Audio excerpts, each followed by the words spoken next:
नमस्कार, मैं रोहित चौधरी। आप देख रहे हैं वज्रपात न्यूज। नेपाल में आम चुनाव के लिए वोटिंग जारी। भारत समर्थक शेर बहादुर देवा और चीन के पैरोकार केपी शर्मा ओली के बीच मुकाबला। 2015 में संविधान बदले जाने के बाद ये दूसरा इलेक्शन। नेपाल में आज चुनाव हो रहे हैं, इसके लिए वोटिंग शुरू हो गई है और जो शाम 5 बजे तक चलेगी। यहाँ संसद और विधानसभा के चुनाव के लिए एक साथ वोटिंग हो रही है। मुकाबला वर्तमान प्रधानमंत्री शेर बहादुर देवा की नेपाली कांग्रेस और पूर्व प्रधानमंत्री केपी शर्मा ओली की नेपाल कम्युनिस्ट पार्टी के बीच है। नेपाल की संसद की कुल 275 सीट और प्रांतीय विधानसभाओं की 550 सीटों के लिए चुनाव हो रहा है। साल 2015 में घोषित किए गए नए संविधान के बाद ये नेपाल में दूसरा चुनाव है। देश के 1 करोड़ 80 लाख से ज्यादा वोटर अपनी सरकार को चुनेंगे। इसके रिजल्ट 1 महीने में आने की उम्मीद है।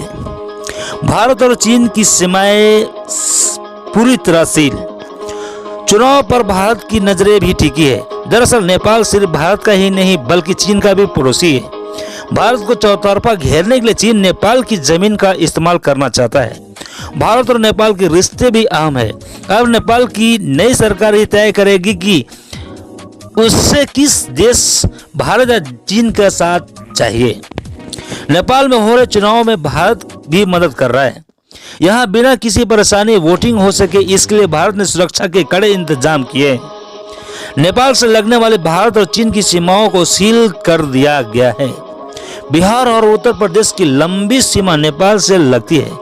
यहाँ से दोनों देशों के लोग बिना वीजा और पासपोर्ट को आना जाना कर सकते हैं। यूएस और चीन से आर्थिक मदद पर भी राजनीतिक पार्टियों में मतभेद। नेपाल की राजनीतिक पार्टियों में अमेरिका और चीन से आर्थिक मदद पर मतभेद की स्थिति है। देवा की पार्टी ने अमेरिकी मिलेनियम चैलेंज को ऑपरेशन के तहत 42,000 करोड़ रुपए की मदद को स्वीकार किया है। इसे संसद से भी पास करा लिया गया है, जबकि केपी शर्मा ओली की पार्टी चीन के साथ BRI करार पर ज्यादा उत्सुक नजर आते हैं। छोटी पार्टियों ने विदेशी मदद पर चुनाव प्रचार में अपना रुख साफ नहीं किया है। ओली ने चुनावी कैंपेन में उठाए भारतीय क्षेत्रों से जुड़े विवादित मुद्दे। केपी शर्मा ओली ने अपनी रैलियों में भारत नेपाल के बीच चल रहे काला पानी क्षेत्र विवाद को उठाया।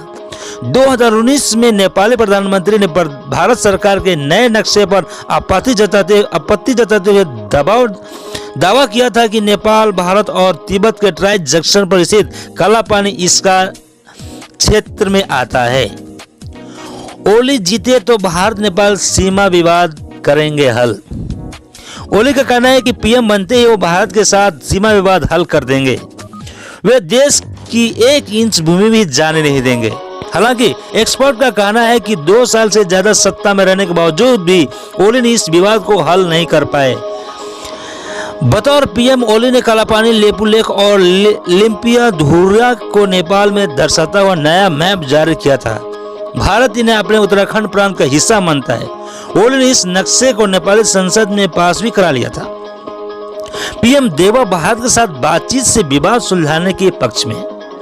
नेपाली कांग्रेस के मुखिया और वर्तमान प्रधानमंत्री शेर बहादुर देवा ने कहा कि उकसाने और शब्दों की लड़ाई की बजाय वो भारत के साथ कूटनीति और बातचीत के जरिए विवाद सुलझाने की कोशिश कर रहे हैं। त्रिभुवन यूनिवर्सिटी के प्रोफेसर प्रेम खनल का कहना है कि चुनाव में अंतर्राष्ट्रीय मुद्दों को एक बड़ी पार्टी की ओर से उठाया जाना ठीक नहीं है। इससे पड़ोसी देश के साथ संबंध खराब होते हैं, साथ ही दुनिया भर में भी अच्छा संदेश नहीं जाता है।